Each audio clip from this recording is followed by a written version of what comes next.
versículo 19 del capítulo número 1 se escribe esto.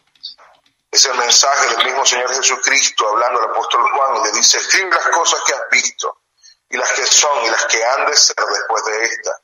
El misterio de las 7 estrellas que has visto en mi diestra y de los 7 candeleros de oro. Las 7 estrellas son los ángeles de las 7 iglesias y los 7 candeleros que has visto son las 7 iglesias. En palabras sencillas, era un mensaje claro, directo, a cada hombre que estaba encargado de ministrar al pueblo de Dios. Es decir, los ángeles no es otra cosa, sino el mensajero. La palabra ángel viene de la palabra griega apostelo, es decir, el mensajero de la iglesia. Y cada iglesia tiene un mensajero particular. Este es un mensaje dado a las 7 iglesias que estaban en Asia Menor. Pero en segundo lugar, el mismo Señor Jesucristo declara lo siguiente. Él dice, los 7 candeleros no es otra cosa, sino las 7 iglesias. En tiempos antiguos, si nosotros pensamos en lo que fue el tiempo en donde el tabernáculo y posteriormente se levantaría el templo, existían varios utensilios dentro de ese templo, dentro de ese tabernáculo. En tiempos antiguos, como repito, había uno particular que el Señor había diseñado que sería de una sola pieza de oro. La pieza de oro sería fundida y sería construido, sería levantado un candelabro. Dicho candelabro estaría allí en el tabernáculo entre el lugar santo y el lugar santísimo. La función de este candelabro no era alumbrar, era aportar la luz que permitiría al sacerdote visualizar la entrada precisamente al lugar santísimo, donde una vez al año él entraría para ofrecer sacrificios y para ofrecer la expiación de los pecados del pueblo. En el Nuevo Testamento encontramos esta figura en el libro de Apocalipsis. Ahora la pregunta es, ¿cuál es la función entonces, según lo que menciona el libro de Apocalipsis, de la iglesia local? Según entiendo, según puedo observar en la misma escritura, la función primordial, la función principal de la iglesia también era mostrar continuamente esa luz, ese mensaje del evangelio a cada persona. Si nosotros vemos en el capítulo número 2, versículo número 1, hay un mensaje, son 7, pero quisiera llamar tu atención al versículo número 1 del capítulo número 2, es decir, hablaremos del mensaje que Dios le dio a la iglesia de Éfeso. Dice el versículo número 1, escribe al ángel de la iglesia que está en Éfeso, el que tiene las 7 estrellas en su diestra, el que anda en medio de los 7 candeleros de oro, dice esto: yo conozco tus obras, tu arduo trabajo, paciencia. Muchas veces he conversado con pastores hablando precisamente de este texto y algunos reconocen que sería una iglesia que en nuestros días muchos quisieran pastorear, muchos quisieran tener, porque esta iglesia, la forma en que la describe el Señor en este pasaje es realmente precioso. Dice, conozco tus obras, es decir, era una iglesia que estaba involucrada en el trabajo. Conozco tu arduo trabajo y paciencia. Ese arduo trabajo habla de una intensidad con la cual esta iglesia estaba trabajando, la insistencia, el esfuerzo continuo que esta iglesia tenía. Y luego dice, tu arduo trabajo y paciencia. La palabra paciencia allí es la palabra upomone, y significa perseverancia a pesar de la dificultad. Y luego añade lo siguiente, que no puedes soportar a los malos y has probado a los que se dicen ser apóstoles y no lo son, y los has hallado mentirosos. Esto era una iglesia que por lo menos en conocimiento sabía lo que era la revelación hasta ese momento, es decir, tenía todo lo que eran las escrituras hasta ese momento, y no solo la tenía, sino que la manejaba, vivía a la luz de ella, tenía las verdades del evangelio presentes continuamente, a tal punto que gente venía diciendo que había sido enseñado por el Señor Jesucristo, que había caminado con ellos, que tenían un mensaje que dar, y de inmediato descubrían que habían algunas cosas que no encajaban, no cuadraban en lo que el Señor había hablado. Y en palabras sencillas, esta gente reconocía de inmediato que eran unos mentirosos. Luego dice el versículo número 3, has sufrido y has tenido paciencia y has trabajado arduamente por amor de mi nombre y no has desmayado.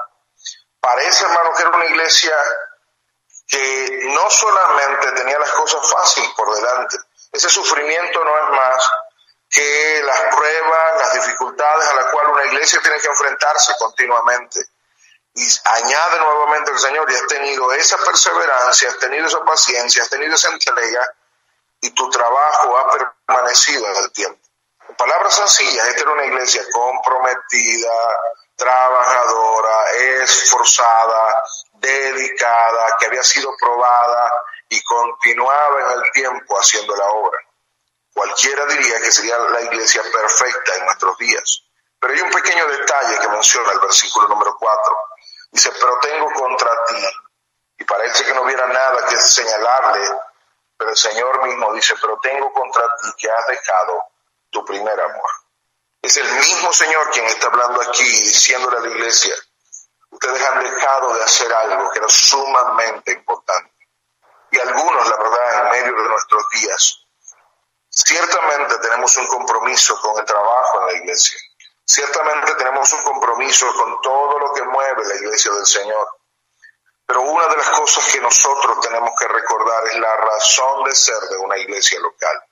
La razón de ser de una iglesia local, y quizás lo que voy a decir a continuación, golpea un poquito la tradición que nosotros hemos tenido a lo largo del tiempo.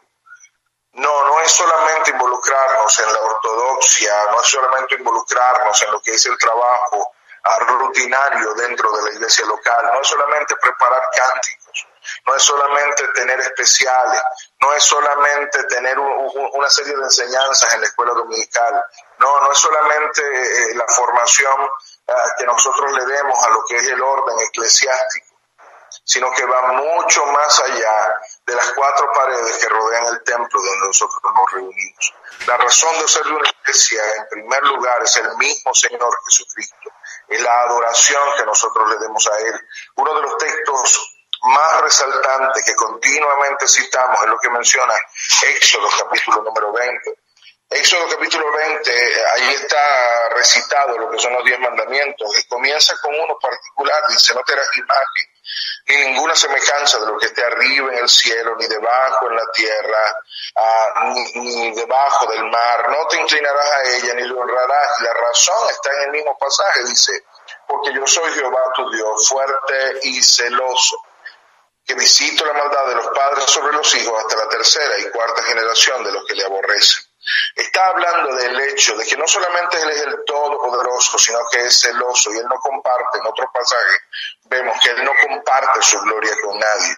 Así que todo lo que la iglesia debe hacer, toda la manera en que nosotros debemos actuar, debe ser para darle gloria y honra al Señor. Pero una de las cosas más importantes es que la razón de ser de una iglesia no está solamente en la formación o en la conducta que nosotros tengamos dentro del templo, sino más allá de lo que el templo es. Y es precisamente lo que señala este pasaje en el versículo número 4.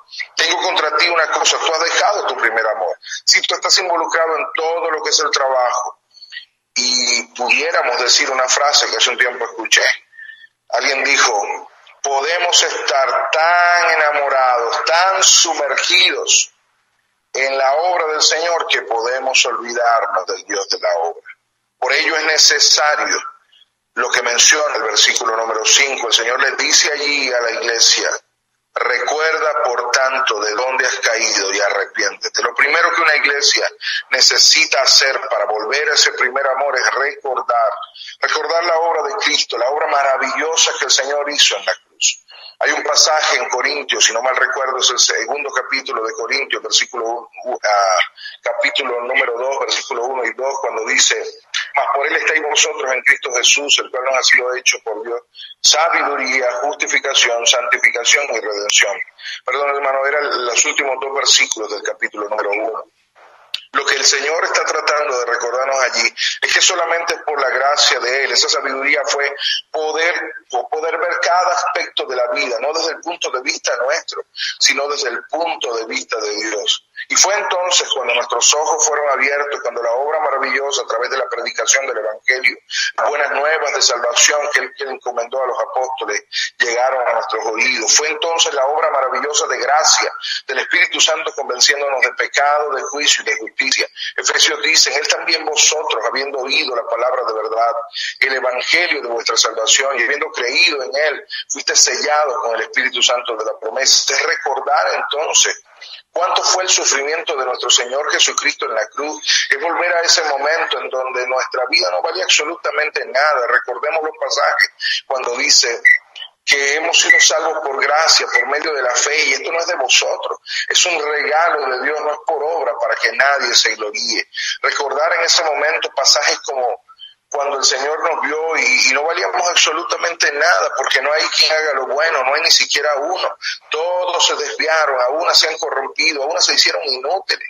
Y el Señor, con todo y que nos vio de esa manera, siempre estuvo dispuesto a dar su vida por nosotros. Nos ha sido hecho por Dios sabiduría, santificación, justificación y redención. Él mismo ha dado su vida para que tú y yo pudiéramos encontrar un camino de gracia, en donde Él señala diciendo: yo soy el camino, yo soy la verdad y yo soy la vida. El mismo Señor Jesucristo dio su vida por nosotros, y es tiempo de recordar todo eso. En segundo lugar, el texto en el versículo 5 dice: recuerda por tanto de dónde has caído, arrepiéntete. Y la palabra arrepentimiento no es más que un giro no de 360 grados, eso nos llevaría a mirar al mismo lugar, es un giro de 180. Es identificar claramente en qué áreas de nuestra vida nosotros hemos dejado fuera al Señor y darle de nuevo el lugar de prioridad, entregarle una vez más a Él la prioridad de nuestras vidas, para que sea Él llenando nuestras vidas por completo y al mismo tiempo mostrándonos el camino correcto a seguir. Recuerda, por tanto, de dónde has caído, arrepiéntete y haz las primeras obras. Yo recuerdo los primeros días, hermano, cuando yo conocí al Señor. Recuerdo estar en la universidad estudiando el 5º semestre de la carrera de Ingeniería Informática. Recuerdo pertenecer en ese tiempo a la Selección Nacional de Lucha Olímpica de mi país. Recuerdo esa invitación que me hicieron insistente y mi compromiso para ir a la iglesia. Recuerdo llegar allí, hermanos, y sentarme en la clase de jóvenes de la Iglesia Bautista de la Santa Biblia en Barquisimeto. Para ese entonces estaba predicando el pastor de jóvenes, que hoy día es el pastor de la iglesia. Pero recuerdo cómo en medio de una predicación, hablando de la armadura del creyente, comenzó a hablar acerca de lo que era el Evangelio, hablando acerca de la cruz de Cristo, hablando de cómo el Señor había dado su vida por mí, de cómo había sido flagelado en un momento, la corona de espinas colocadas en su frente, cada gota de sangre derramada, y Él guardando silencio con su mirada puesta en el gozo que tenía delante de Él. ¿Cuál era ese gozo? La posibilidad de que yo un día escuchara el mensaje del Evangelio, saber que Él había pagado por mí en la cruz, y una frase final en medio de ese mensaje diciendo: porque nada podemos contra la verdad sino con la verdad. Saber todo lo que el Señor hizo por mí genuinamente confrontó mi corazón.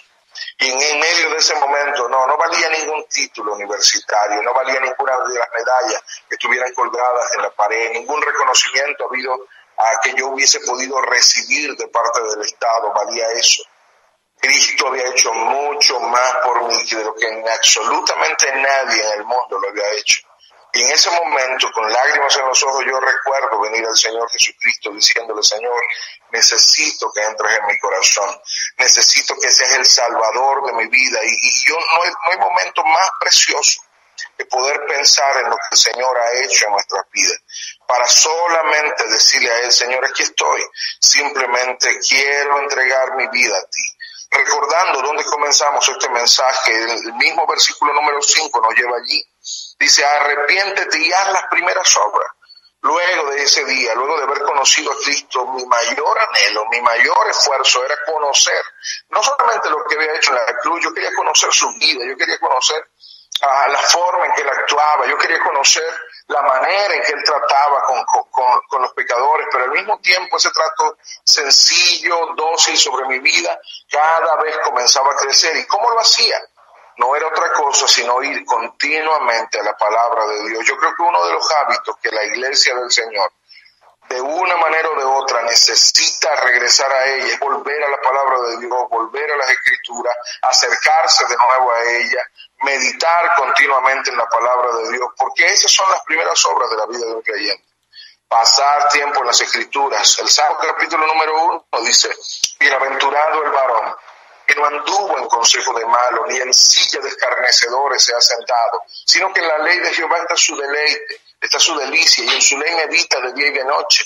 Será como árbol plantado junto a corrientes de agua, que da su fruto a su tiempo, y su hoja no cae, y todo lo que hace prosperará. No así los malos, que son como el tamo que arrebata el viento. Recuerdo los primeros versículos que la